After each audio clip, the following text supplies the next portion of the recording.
Now, you're probably wondering one of three things. That song was sick. Who wrote it? To which I would say, thank you, I wrote it. Why is she built like that? To which I would say, wishlist Metro Gravity on Steam right now. Thank you. What the heck did I just watch? To which I would say, that's why I'm here. After seeing the countless devlog zeros that it seems everyone's posting, and 3 gazillion Steam games released every day, I wanted to add my thing onto the pile.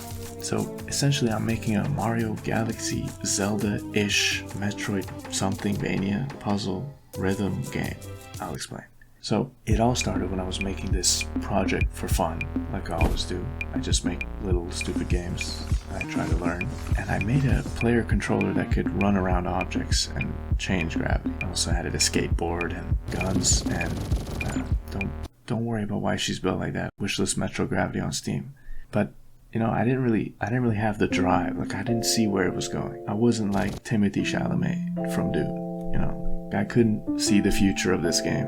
And then I saw Pseudo Regalia. I played the game before, but then I recently saw that it came out. I'm like, holy shit. This, but with the gravity controller. And you play as a witch. And it's a puzzle Metroidvania. Dude, that was my divine revelation. I fucking stayed up all night and I thought of like most of the game. And I said, okay, this is it. This is my first game. I'm gonna finish this. It's literally my dream game. Like, it actually came out of a dream. And it's about dreams. And then I said, you know, they say, every game dev YouTuber, which I've been watching a lot, they say don't make your dream game as your first game. You gotta start with small projects first. But first of all, every game is my dream game. I'm lazy, okay? I can't stick to a passion project if I'm not passionate about it, you know? And secondly, I'm him, okay? I can pull it off, trust. Now, let's get into the meat and potatoes, the actual devlog.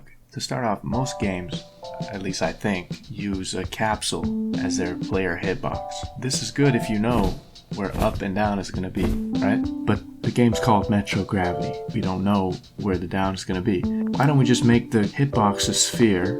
I'm reinventing the wheel. This is what Mario Galaxy did. And you can come at the sphere from any angle. There's no up or down. We still have a character, right? How do we actually rotate this girl to be in the right direction? We can shoot line traces at the floor and get the normal of that, and that becomes our quote-unquote up. To run on walls and to run around corners, we can't really shoot a line anymore, because like, where do we shoot the line, right? So actually do a sphere trace. With this we can get a pseudo corner normal type thing, so we can actually run around.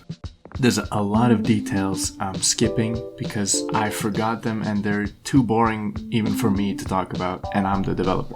Now, in a Metroidvania, you need to unlock abilities to progress. Here are the ones so far. I'll just quickly run through them. The sword, or I guess 2 swords and a hammer. I wanted to make her powers characterized by force, so it's not like she's a fire witch or electricity witch. She's a gravity witch. So the forces are the powers, you know what I'm saying? Next is the gravity beam. This thing is used for both puzzles and movement. You can move things and yourself.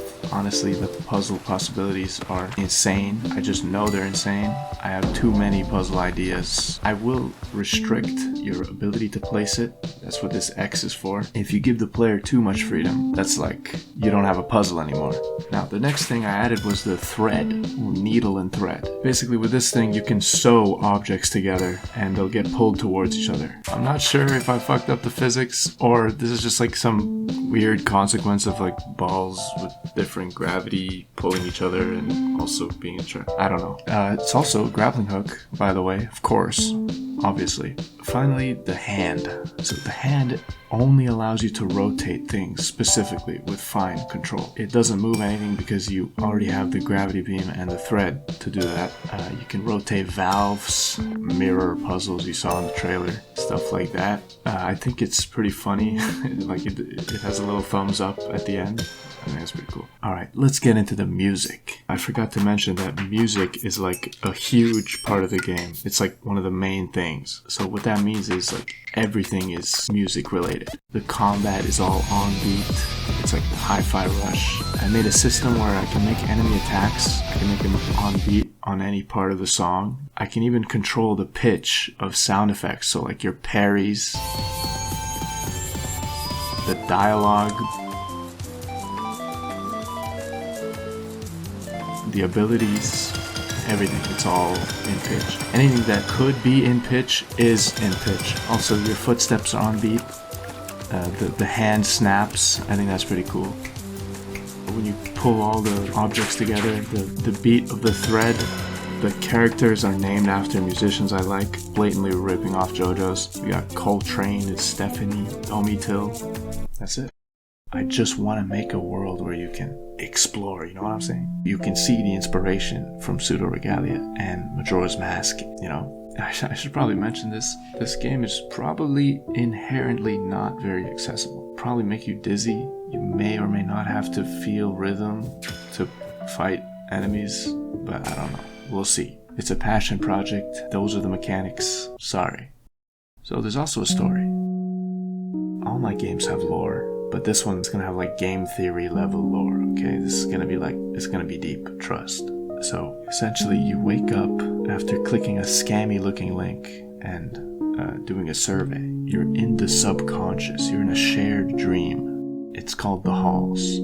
So the game of the halls, the point of it is that you need to remember what you wrote in the survey. So the halls takes your memories and then you get to leave and you get a wish granted if you can remember it again after forgetting it. So it's like if it's so dear to you and so deep and such a core memory, then you should be able to remember it even if I took it from you, you know? That's basically it. If you enjoyed this video, I'm sorry, I don't plan to be a game dev YouTuber.